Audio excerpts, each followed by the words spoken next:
इस वक्त की सबसे बड़ी खबर हम आपको बताएंगे। महाराष्ट्र में सीट शेयरिंग का फॉर्मूला बनाने के लिए महाविकास आघाड़ी की बैठक इस वक्त जारी है। इस बैठक में शरद पवार, उद्धव ठाकरे, जयंत पाटिल, संजय राउत, बालासाहब थोरात भी मौजूद है। इस वक्त की सबसे बड़ी खबर, महाराष्ट्र जहां की 48 सीटें और इन 48 सीटों के लिए मंथन जारी है। लेकिन इसमें सबसे बड़ी बात क्या है, 2019 अगर मैं तुलना करूं तो इस बार जो बदला हुआ समीकरण है वो ये बताता है शिवसेना के दो टुकड़े हो चुके हैं और दो गुट है। इस दो गुट में एक तरफ शिंदे खेमा और दूसरी ओर जो दूसरा खेमा है वो है उद्धव ठाकरे का खेमा।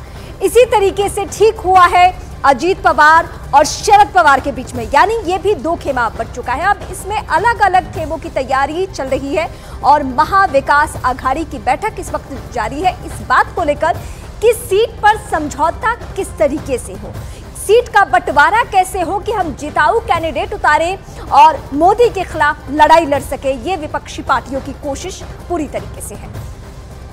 हालांकि कल हुई महाविकास आघाड़ी की बैठक के बाद कांग्रेस ने बड़ा दावा किया है। कांग्रेस का दावा तो ये था कि वो 20 सीटों पर चुनाव लड़ने वाली है। ये एक एक करके हम समीकरण आपको बताएंगे। दावा उद्धव गुट का है 23 सीटों को लेकर और शरद पवार गुट जो है वो 5 सीटों पर दावा इस वक्त कर रहा है। ये तीनों महाविकास आघाड़ी के चेहरे और इनमें अब सीट शेयरिंग को लेकर अभी बात बनती हुई तो नहीं दिख रही है। जो दावेदारी है सीटों की वो हम आपको बता रहे हैं। 20 सीटें किसे चाहिए? कांग्रेस पार्टी को चाहिए महाराष्ट्र में, उद्धव गुट को चाहिए 23 सीटें, शरद पवार गुट को 5 सीटें। क्या ये बातचीत, ये सहमति?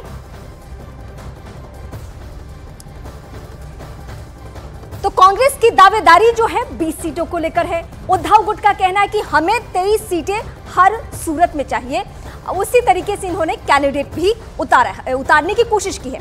बताया जा रहा है कि कांग्रेस के इस दावे के बाद प्रकाश अंबेडकर नाराज चल रहे हैं। हालांकि शरद पवार गुट के नेता अनिल देशमुख का कहना है कि कहीं कोई किसी तरीके से नाराजगी नहीं है और जल्द सीट शेयरिंग पर सहमति बन जाएगी।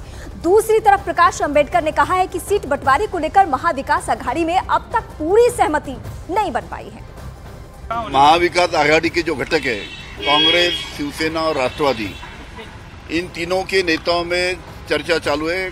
कहाँ भी हमारा विवाद नहीं है और जल्द से जल्द हमारे आदरणीय शरद पवार साहब, उद्धव जी ठाकरे और कांग्रेस के नेता इकट्ठा बैठ के जल्द से जल्द जो फैसला हमने लिया है उसका ऐलान करेंगे। लेकिन उसके पूर्व जो वंचित के जो अध्यक्ष है बाबा साहब जी आम्बेडकर, उनके साथ भी चर्चा होंगी और चर्चा हो कि हमारा प्रपोजल है, हमारा आग्रह है कि उन्होंने भी साथ में आना चाहिए। और हमको पूरी उम्मीद है कि बाबा साहब आम्बेडकर साहब की जो वंचित है वो भी महाविकास आघाड़ी के साथ में आएंगी। जल्द से जल्द चर्चा होकर उसके बारे में भी निर्णय होगा। जो मैंने बातें सुनी थी मैंने उनसे दोबारा दोहराया कि मैंने कहा आप और शिवसेना में कम से कम 10 सीटों का मामला है। बोले हाँ। दूसरा है एनसीपी, कांग्रेस और शिवसेना, इनमें 5 सीटों का मामला है जो तय नहीं हो पा रहा है। तो बोलिए हाँ, ये बात सही है। लेकिन उन्होंने कहा कि ये जो फैसला है ये दिल्ली में होगा। इसलिए हमने पिछले बार भी मीटिंग में जो थे डॉक्टर धैर्यवंत फुंडकर, तो उन्होंने कहा फिर मीटिंग जो है वो दिल्ली में करते हैं और वहाँ पर रिजॉल्व होते करते हैं। तो ये बम्बई में मीटिंग के बजाय दिल्ली अगर मीटिंग होती है तो मेरे ख्याल से इसमें रास्ता निकल जाएगा, ऐसा हम लोग मानते हैं। सीधे हम अपने सहयोगी दिवाकर का इस वक्त रुख करेंगे। मुंबई से इस वक्त मेरे साथ जुड़े हैं। कांग्रेस पार्टी का जो दावा है कि हमें 20 सीटें चाहिए, 20 सीटों पर दावेदारी है। उनका कहना है कि इतनी सीटें हम लेकर आगे चल रहे हैं। क्या ये अंदरूनी तौर पे फाइनल हो चुका है या हम इंतजार करें थोड़ा और? देखिए रीमत, इस वक्त मीटिंग महाविकास आघाड़ी की चल रही है वर्ली के 4 सीजन होटल में और अभी थोड़ी देर और इंतजार करना पड़ेगा उसमें से उस मीटिंग से निकल के क्या सामने आता है। जो अब तक फार्मूला सामने आया है उसके मुताबिक 23 सीटों से कम शिवसेना उद्धव ठाकरे गुट मानने को तैयार नहीं है और 20 सीटों से कम पर कांग्रेस मानने को तैयार नहीं है। सबसे अहम बात यह है कि जो सांगली की सीट है, सांगली लोकसभा सीट पर कांग्रेस और शिवसेना उद्धव ठाकरे गुट दोनों जो है दावा ठोक रहे हैं कि इस पे हम लड़ेंगे, इस पे हम लड़ेंगे। लेकिन फिलहाल उस पर भी अब तक कोई बातचीत नहीं बन पाई है। पहली बार ऐसा हो रहा है जब खुद शरद पवार, उद्धव ठाकरे, प्रकाश अंबेडकर एक साथ बैठे हैं और बैठक में चर्चा इसी बात की चल रही है कि किस तरह से फॉर्मूला तय किया जाए और पार्टियों के बीच सहमति बन जाए और सीटों का ऐलान हो जाए कि कौन सी पार्टी कितने सीट पर लड़ेगी। लेकिन फिलहाल अभी थोड़ा कहना जल्दबाजी होगी, क्योंकि अभी भी मीटिंग होटल में चल रही है और जब मीटिंग खत्म होती है शरद पवार और उद्धव ठाकरे बाहर आएंगे तो फिर क्या निकल के है कि सिर्फ दावेदारी है इन सीटों पर, चाहे वो कांग्रेस हो या फिर उद्धव गुट हो। दावेदारी के अलावा अभी कुछ भी फाइनल नहीं हुआ है। सीटों को लेकर एक एक कर तारे मारा। योगी दलों बीजेपी, शिवसेना और एनसीपी के बीच सीटों को बंटवारे को लेकर सहमति बन चुका है। तय फॉर्मूले के तहत राज्य की 48 लोकसभा सीटों में से बीजेपी 30 से 32 सीटों पर, शिवसेना 10 से 12 और एनसीपी 6 से 8 सीटों पर अपने उम्मीदवार उतार सकती है। आज अमित शाह की मौजूदगी में मुंबई के सह्याद्री गेस्ट हाउस में यह बैठक हुई और सहमति बनी, ऐसा सोर्सेस का कहना है। हालांकि बीजेपी की केंद्रीय चुनाव समिति की बैठक के बाद राज्य में सीट शेयरिंग पर आधिकारिक घोषणा की जाएगी।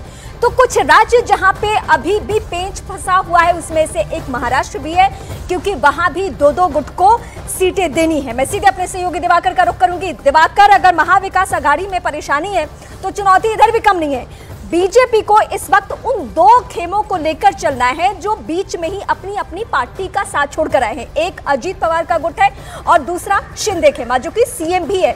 उनकी भी दावेदारी सीटों को लेकर है, लेकिन क्या यहां भी डील फाइनल है?